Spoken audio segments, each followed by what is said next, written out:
Olá Sérgio, aqui é o Gabriel. Vamos começar a correção do seu exercício E5. Bom, recebi aqui a mensagem da Ramok, clicando em sim eu estou mantendo essa Ramok.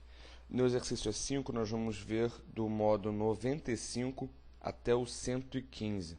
Então vou começar por esse primeiro, tirando essa parte de baixo aqui, 95, cronograma do projeto, que é o nosso primeiro modo no gráfico de Gantt. Gráfico de Gantt, esse modo que, como nós já conversamos, você está familiarizado, né? Para relembrar, a duração das atividades que notoriamente são formatadas, né, por barras azuis. Então, seu comprimento é referente à duração dessa atividade. Essas outras barras pretas significam que é uma linha do tipo summary. Os losangos marcos, as setas significam relacionamento, inclusive é possível discernir o tipo de relacionamento, né? Se a seta sai do fim para o início, é finish to start. Nesse caso aqui, é start to start. O início está mandando no início. Da onde a seta sai é a predecessora. Então você vai ver que tudo isso que eu falei é formatável no Gantt. E o Gantt é capaz de nos fornecer uma série de informações sobre o projeto de uma forma visual, uma forma que em alguns casos facilita, né, a visualização dessas informações. Vamos começar anotando o primeiro número da nossa já conhecida sequência numérica, que é o 37. Bom, então no modo 95 eu vou conferir a sua tabela. Então aqui em View, Table, More Tables, 95, vou editar e conferir aqui que você incluiu ID, Indicators, WBS, embaixo de Indicators. E antes de Name deveria ter aqui, e eu vou inserir um WBS. Bom, Name, Type, Work, Duration, Start, Finish. Start, Finish, depois Resource Name, não tem Resource Names. Early Start, Early Finish, Late Start, Late Finish, Free Slack, Total Slack, Coast e sem deadline. Você talvez tenha posto esses campos para visualizar melhor no seu projeto, né? Mas conferindo no exercício nós não temos esses campos. Então ok, e Apply, e nós temos a tabela aqui, modelo que nós pedimos. Bom, muitos desses campos já foram vistos, sendo que nós temos aqui de novidade. Isso é folga livre, início tarde, término tarde. Vamos entender melhor o que é isso.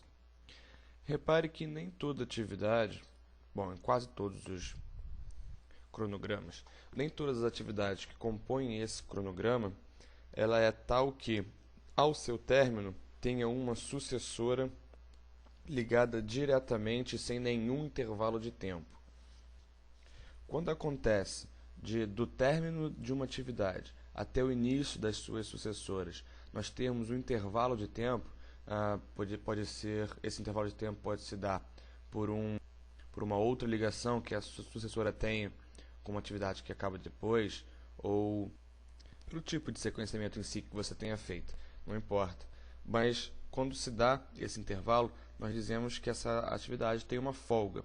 Isso significa que esse intervalo de tempo é o quanto ela poderia atrasar sem impactar nas atividades seguintes ou sem impactar no projeto como um todo. Eu estou vendo aqui, por exemplo, essa sua atividade aqui. Repare que entre o término dela e o início da sua sucessora existe um intervalo de tempo, justamente a duração dessa atividade de cima. Bom, o intervalo de tempo aqui é 9 dias, como eu posso ver em folga livre. Folga livre, se free slack, significa o quanto que essa atividade pode atrasar antes de impactar na próxima, antes de impactar nessa aqui. No caso, folga total é o quanto que ela pode atrasar sem impactar no término do projeto como um todo. Imagine, por exemplo, que depois dessa atividade de baixo, nós tenhamos ainda um dia de duração entre ela e a sua sucessora, no caso esse marco ou, enfim, as sucessoras, e sejam todas elas. Essa atividade aqui, ela teria os 9 dias ainda como folga livre, só que ela teria 9 mais 1 como folga total, porque ela pode atrasar 10 dias, empurraria essa, mas o projeto como um todo não atrasaria. Então ela teria uma folga total de 10 dias. Folga total, o projeto como um todo, folga livre, as próximas atividades. Tudo isso, o quanto que ela pode atrasar. Poder ninguém pode atrasar, né? Mas quanto que ela poderia. Então, o que vem aqui na frente de início cedo, início tarde, término tarde, é justamente as datas, no caso de início tarde, as datas nas quais as atividades podem começar justamente antes de impactar nas suas próximas. Então você vai ver que o início normal menos a folga livre vai ser igual ao início tarde. Vamos pegar como exemplo essa aqui. Cadê? Folga de 9 dias. Bom, pode ter também algum problema de hora, né? Mas dia 4. Dia 4 menos 9 vai dar 5, 25 ou 26. Início tarde. Menos não, né? Mais. Você vai ser tarde depois do início normal. Então, vou pegar aqui o término. 17 mais 9. Bom, ele vai dar o dia sem contar os calendários, né? O fim de semana. E deu 4. Bem, mas é isso. Espero que eu tenha sido claro. Qualquer dúvida, é claro, você pode entrar em contato. Bom, passar para o próximo modo, que é o de formatação do Gantt. Esse 105 aqui. Nesse modo, nós apresentamos uma série de formatações possíveis de serem feitas no gráfico de Gantt, inclusive apresentando aqui o caminho crítico e tudo mais. A primeira delas, clicando com o botão direito aqui, eu posso vir em Grid Lines, onde Status Date deveria estar pontilhado e verde, muito bem, e Current Date pontilhado em vermelho. Eu prefiro completo em vermelho, certo? A gente indo para o dia de hoje, nós veríamos uma linha vermelha aqui. Se eu fizer isso, não, é Ctrl G, ir para hoje. Pronto, nós temos aqui uma linha vermelha. Deixa eu clicar aqui no dedão, pronto. Bom, além disso, a primeira coisa que eu vejo aqui é que você inseriu a linha de base no seu projeto. Para conferir isso, eu venho em Tools, Tracking, Set Baseline, no seu caso aí é Save Baseline, que você usa 2003 ainda. Eu vejo que você salvou no dia 3. Muito bem, para o projeto inteiro. A linha de base aqui está representada como essa barra cinza abaixo das barras das atividades. Eu vou clicar com o botão direito, ou então vir em Format, Bar Styles, para ver aqui essa formatação da aparência. Tudo que aparece no gráfico de Gantt está aqui. Se eu deletar isso tudo, até lá embaixo, o gráfico de Gantt ele fica simplesmente todo em branco. Bom, vamos ver as configurações a mais que você fez. Você incluiu folga livre, como essa linha verde superior, normal, do fim até free slack. Folga total, normal, fim até total slack, 0, normal e crítica, do fim ao início. Como ela está abaixo da que pinta de azul, ela vai pintar por cima, abaixo que eu digo aqui na lista. Se está abaixo, desenha depois, desenha por cima. Por isso que o baseline fica em cima do vermelho. Se eu trocar a ordem disso aqui, o vermelho ficaria em cima do baseline e não apareceria baseline para as atividades críticas. Bom, baseline normal, de baseline start até baseline finish.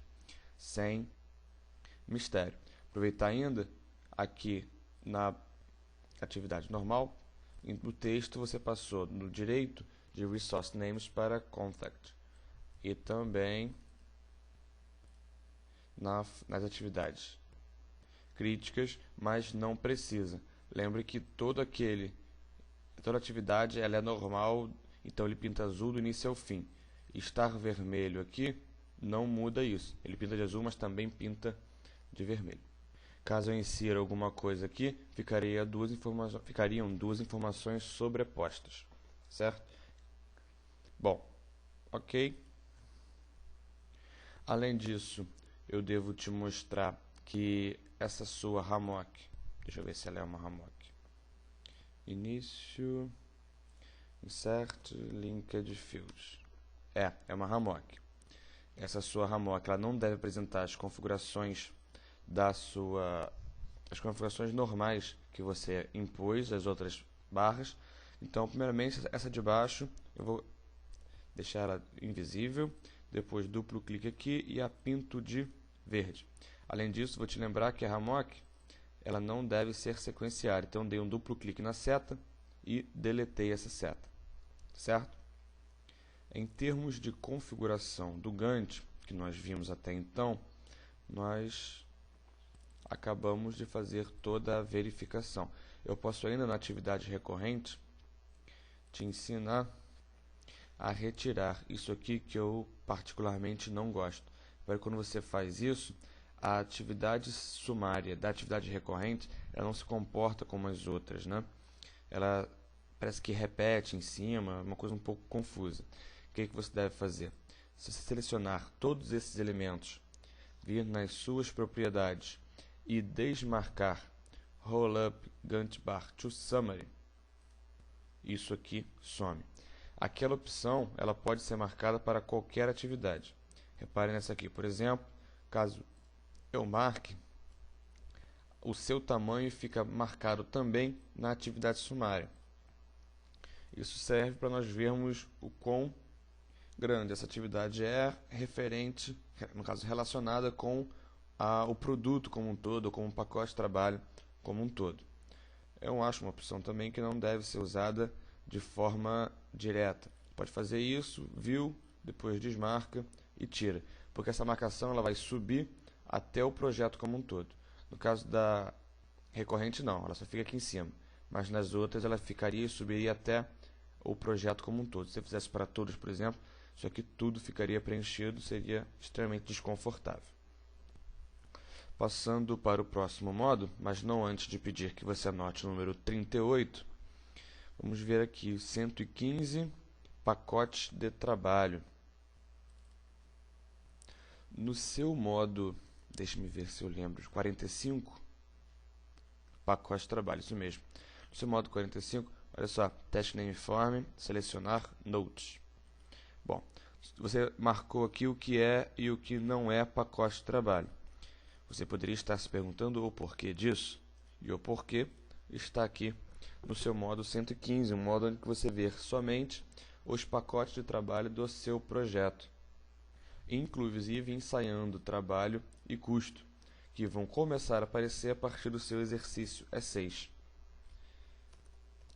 Ok? Então, vamos ver o seu grupo. Aqui em Project, Group, More Groups, 115, edito. Você está usando a estrutura org para classificar aquilo lá. Isso aí. Ok, close. Nós temos ainda um filtro, não é mesmo? Então, Project, filtro, mais filtro, edito pacote de trabalho, igual assim. Então, ele só mostra o pacote de trabalho e agrupa esse pacote de trabalho segundo o nível org. Repare que você não cometeu um erro que muita gente comete, que é esquecer de marcar essa opção aqui ao fazer o grupo. Se essa opção não estiver marcada, nada aparece nesse grupo, nesse modo. Porque o filtro manda aparecer somente o que é pacote de trabalho, e todo pacote de trabalho é uma atividade do tipo summary. Com isso desmarcado, nenhuma linha summary aparece. Então, marca isso aqui. Ok, e apply. Esse seu exercício ficou impecável, parabéns. Vou pedir que você anote um último número, que é o 18, e mais uma vez veja a correção de mais um colega, certo? A correção do seu relatório eu faço em separado. Um abraço, tchau.